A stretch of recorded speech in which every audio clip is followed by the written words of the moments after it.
लोकाभिरामं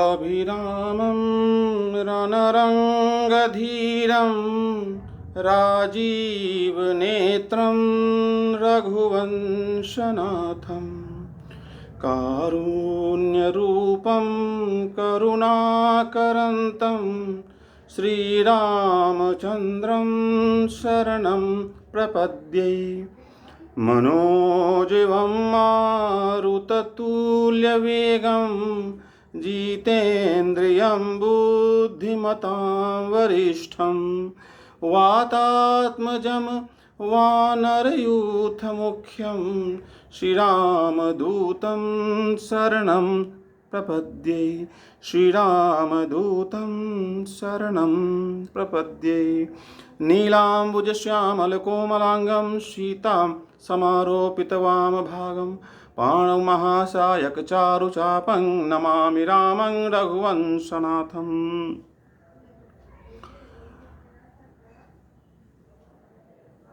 वक्रतुण्ड महाकाय कोटिसूर्यसमप्रभा निर्विघ्नं कुरु मे देव सर्वकार्येषु सर्वदा। सच्चिदानन्दरूपाय विश्वोत्पत्त्यादिहेतवे तापत्रयविनाशाय श्रीकृष्णाय वयं नुमः।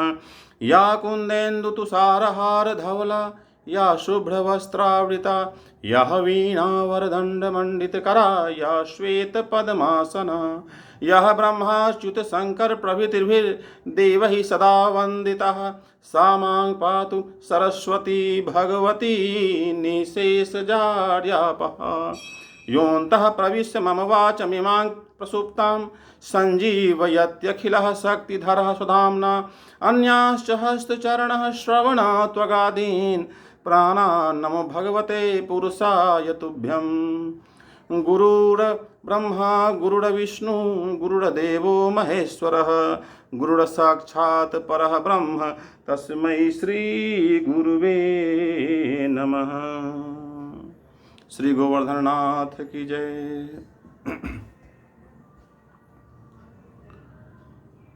श्री परमात्मने नमः।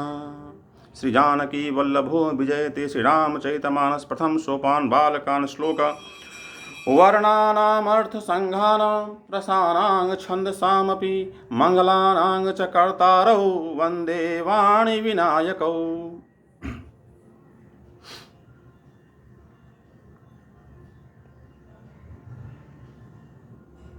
मेरे परम आदरणीय प्राप्त ब्रह्म विज्ञान तकनीक के माध्यम से हमसे जुड़े समस्त मेरे मित्रगण, सर्वप्रथम आप सबों के चरणों में मेरा कोटि कोटि वंदन, कोटि कोटि प्रणाम। जैसा कि मैंने आप लोगों से कहा था कि मैं आज सावन मास के कृष्ण पक्ष के प्रतिपदा तिथि से पहली तिथि से हम अगले एक मास तक श्री रामचरित मानस का मास पारायण का गायन करेंगे। एक मास में, पूरे श्रावण मास में मैं रामचरित मानस को पूर्णाहुति की ओर लेकर जाऊंगा। आइए हम लोग इसका श्लोक का वर्णन करें, श्रवण करें। आप लोगों का हृदय विशाल है, वैसे आप सब लोग तो ज्ञानी हैं, हम लोग तो बिल्कुल अज्ञानी हैं।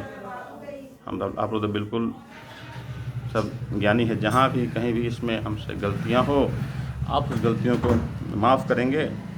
आइए हम प्रवेश करें। सर्वप्रथम जैसा कि शास्त्रों का नियम है, कोई यज्ञ, कोई शुभ कार्य, कोई पूजा पाठ, कुछ भी ऐसा हो तो सबसे पहले मंगलाचरण किया जाता है। यहाँ बाबा जी ने भी, गोस्वामी तुलसीदास जी महाराज ने सबसे पहले जहाँ से उन्होंने बालकांड का शुरुआत किया, सबसे पहले मंगलाचरण किया। वर्णानाम् अर्थसंघानां रसानां छन्दसामपि मंगलानां च कर्तारौ वन्दे वाणी विनायकौ।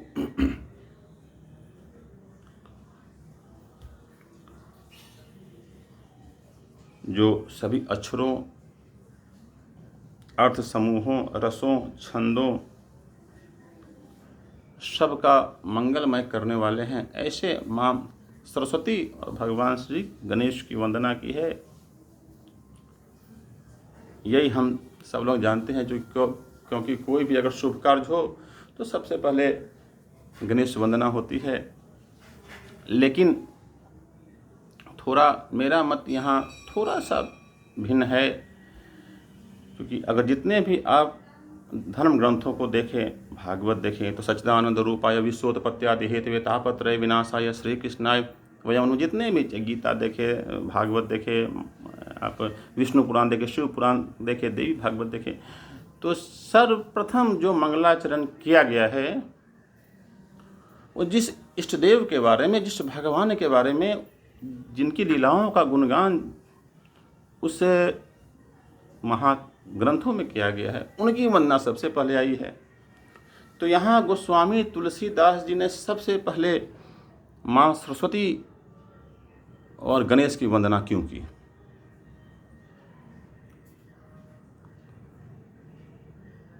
से तो आप सब लोग ज़्यादा जानकार लोग हैं, जो जानकार होते हैं, जो आचार्य होते हैं, जो विद्वत समाज है, जो ब्राह्मण समाज है, वो तो कहाँ कहाँ से महाराज विश्वकोश की ज्ञान की नदी में डुबकी लगाकर एक से एक महाराज अर्थ निकाल लेते हैं। लेकिन हम लोग जैसे जो अज्ञानी, जो कम पढ़े लिखे लोग हैं, वो सहज रूप से किसी शब्द का अर्थ कर नहीं पाते।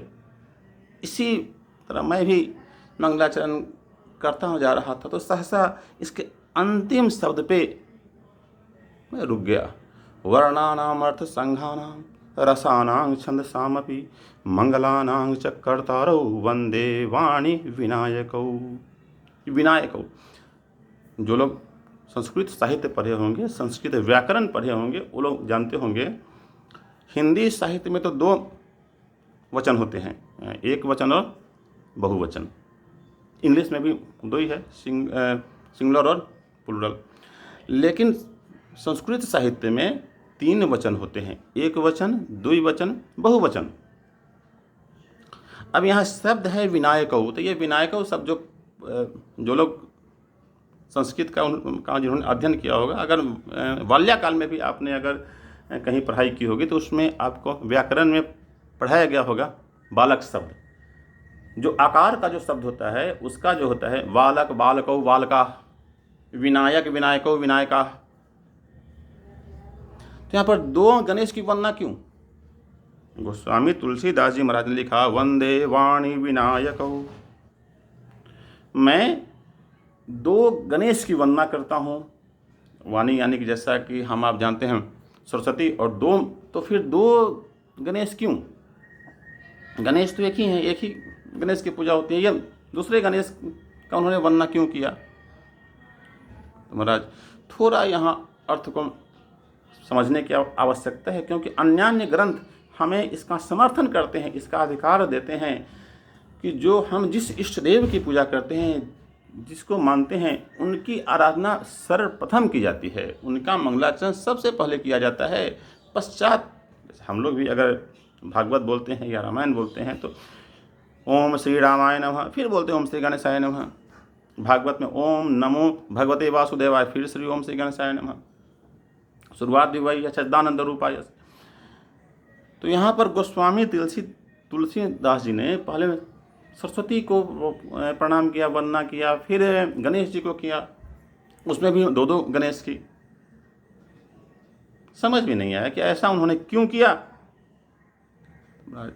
दर्शन करते करते करते करते आप लोगों का आशीर्वाद मिला, और जब हम जानकी सहस्त्रनाम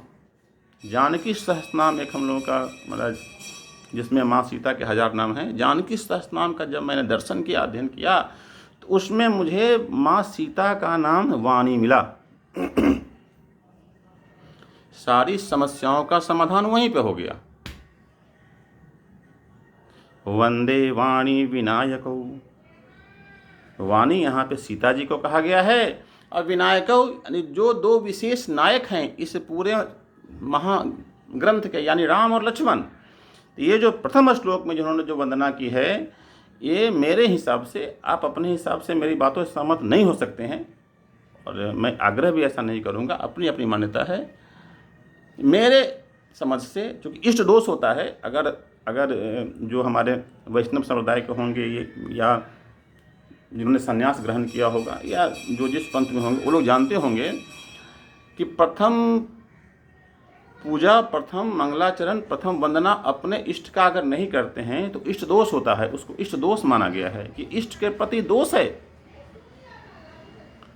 तो गोस्वामी तुलसीदास जी जैसा प्रबल युग प्रवर्तक विद्वान, जिनके लिखे हुए महाकाव्यों को पढ़कर गाकर आज हजारों व्यक्ति, लाखों व्यक्ति का जीवन संवरा, सही राह पर चले, प्रचार प्रसार किया, महाराज उनका जीवन यापन भी हो रहा है, वो इष्ट दोष का पाप कैसे झेल सकते हैं? तो उन्होंने प्रथम श्लोक में माँ सीता, भ्राता लक्ष्मण और परम सदैव भगवान श्री राम की उन्होंने वंदना की है।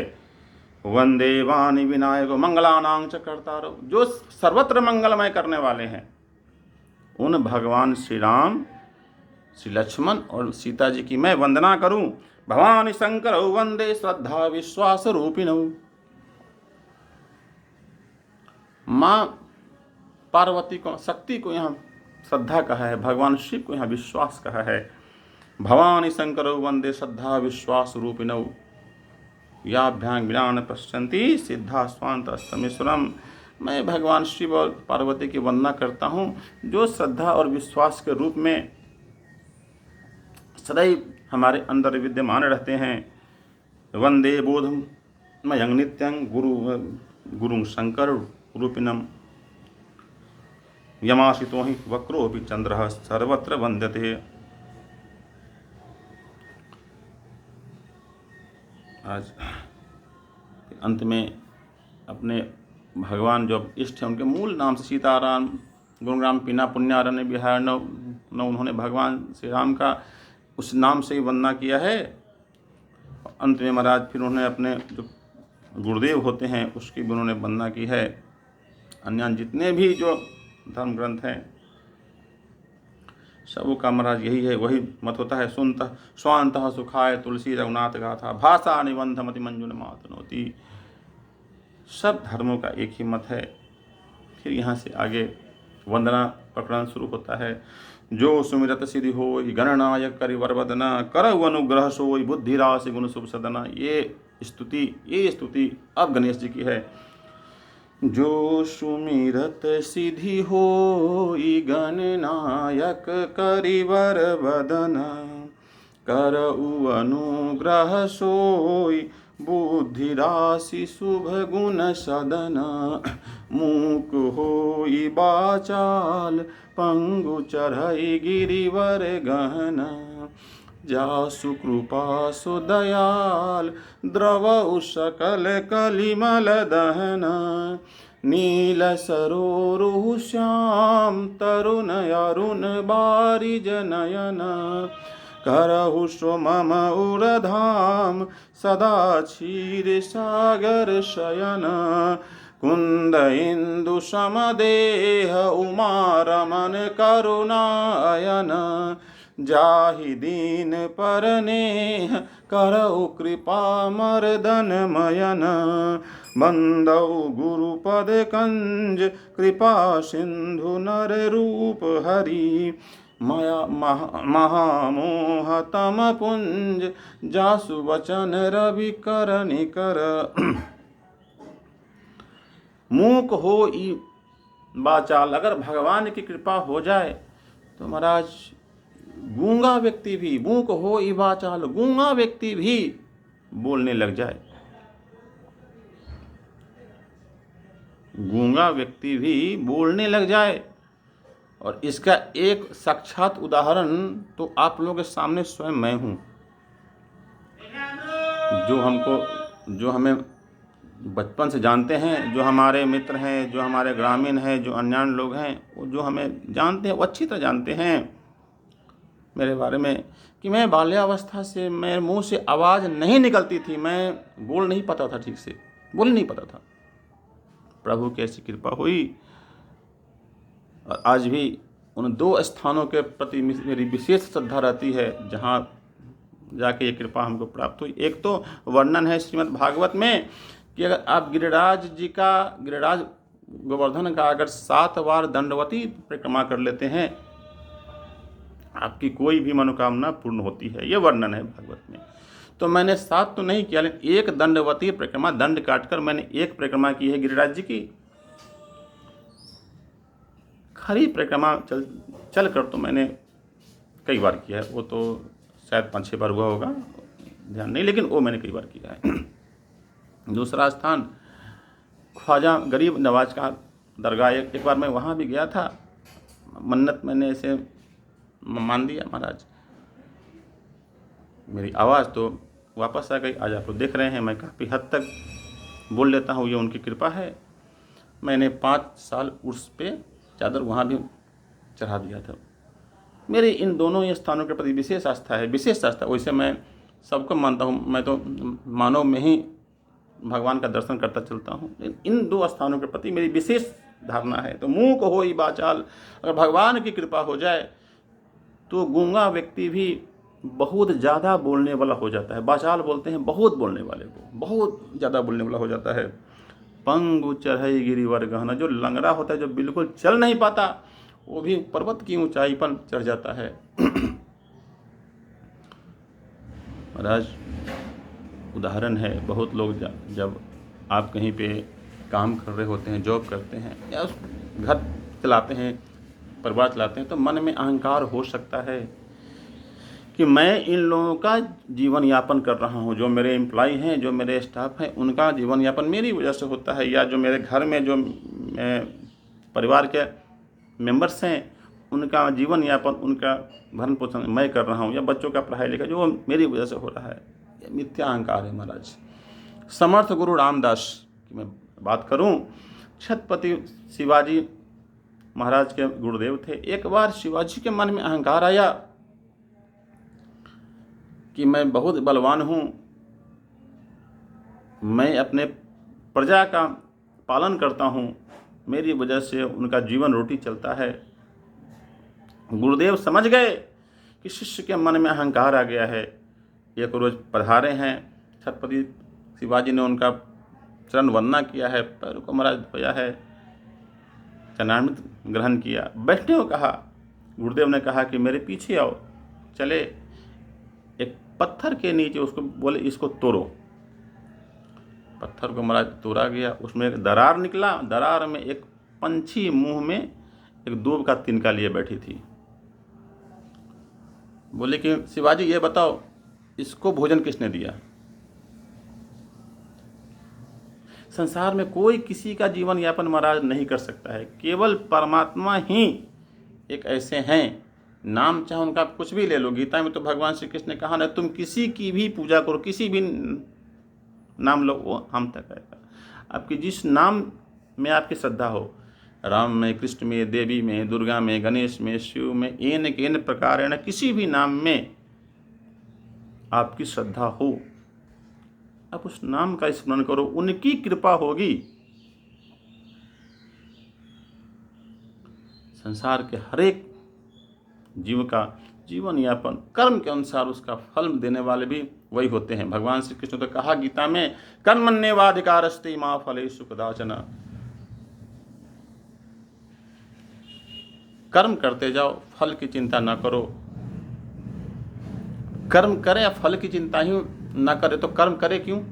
सवाल था अर्जुन का कि हे केशव, अगर हमें फल की ही चिंता ना हो तो फिर कर्म ही हम क्यों करें? प्रश्न जायज था, लेकिन महाराज उत्तर उतना ही सत्य है। कदाचित कर्म भी आपके हाथ में नहीं है।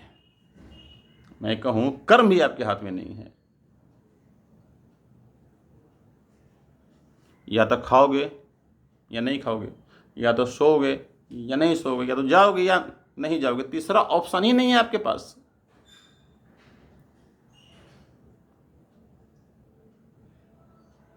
जब तक ईश अनुग्रह न हो,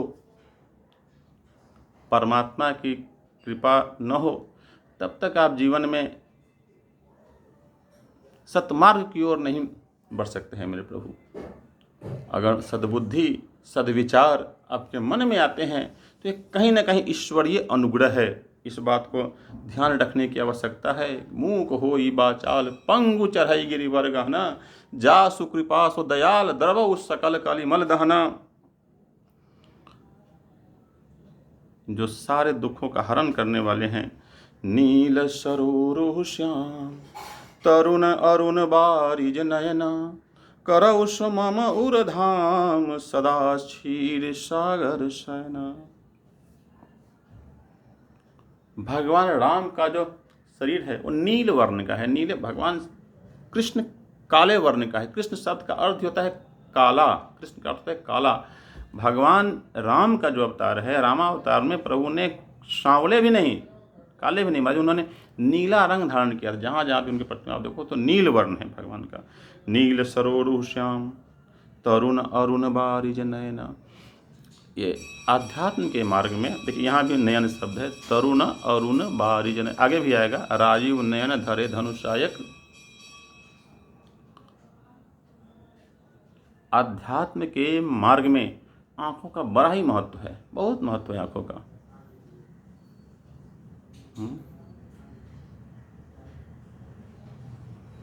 शांताकारं भुजगशयनं पद्मनाभं सुरेशं विश्वाधारं गगनसदृशं मेघवर्णं शुभांगं लक्ष्मीकांतं कमलनयनं। यह भी नयन है।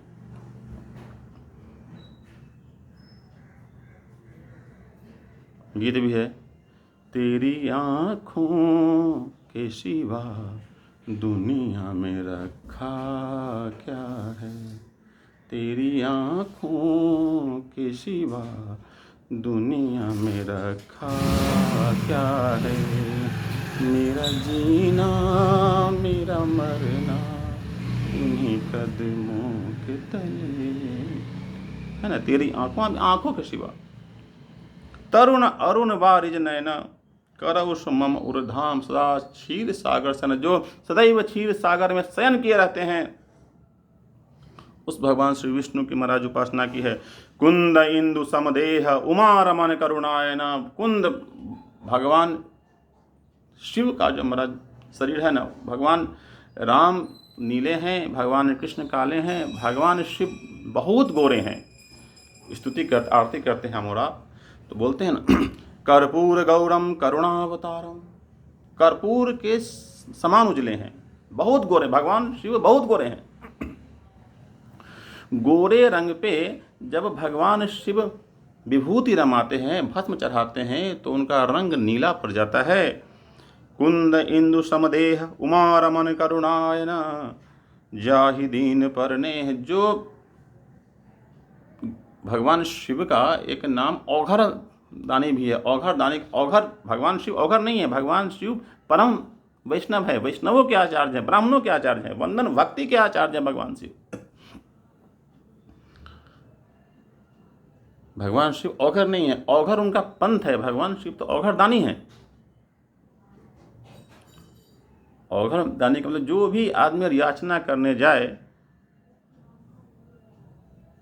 भगवान शिव के दरबार से वापस नहीं आता है। भावी को मीट सकहीं त्रिपुरारी। गोस्वामी जी को लिखना पड़ा कि अगर आपके लिखे हुए भाग्य को परिवर्तित करने का सामर्थ्य किसी में है तो भगवान शिव के अंदर है। अगर आप नित्य शिवालय जाते हैं तो आपके जीवन का कष्ट अवश्य खत्म होगा।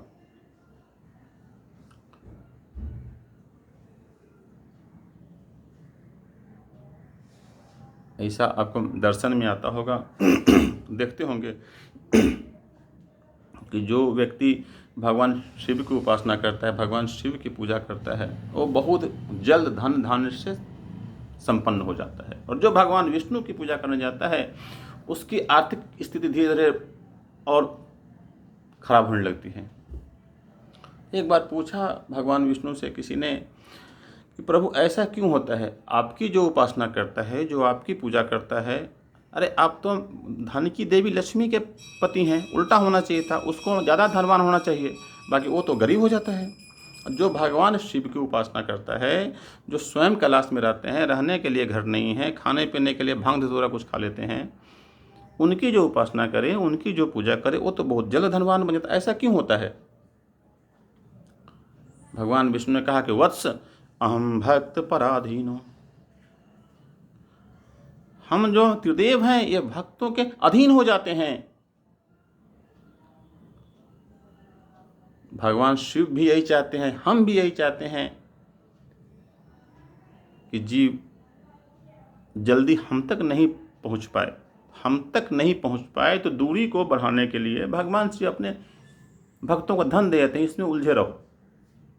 और हम अपने भक्तों को इतना कष्ट दे देते हैं कि तुम अपने कष्ट के ही निवारण में लगे रहो।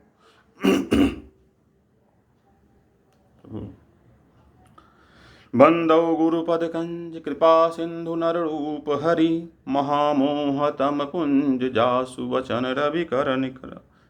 अपने गुरुदेव का महाराज वंदना किया है, गुरु के चरणों को प्रणाम किया, जो इस जगत में साक्षात भगवान के रूप में विद्यमान रहते हैं। कैसे हम माया मोह से अपने आप, माया मोह रूपी जो अंधकार है उसको वो पुंज यानी प्रकाश से कैसे दूर करें, ज्ञान के प्रकाश से, ये हमें गुरुदेव की कृपा से मिलती है। और यहाँ के बाद सबसे पहले महाराज स्तुति उन्होंने गुरुदेव की ही स्तुति करना शुरू किया है। बंदौ गुरुपद पदुम परागा, सुरुचि सुवास सरस अनुरागा, अमिय मोरिमय चूरन चारु, समन सकल भव रुज परिवारु।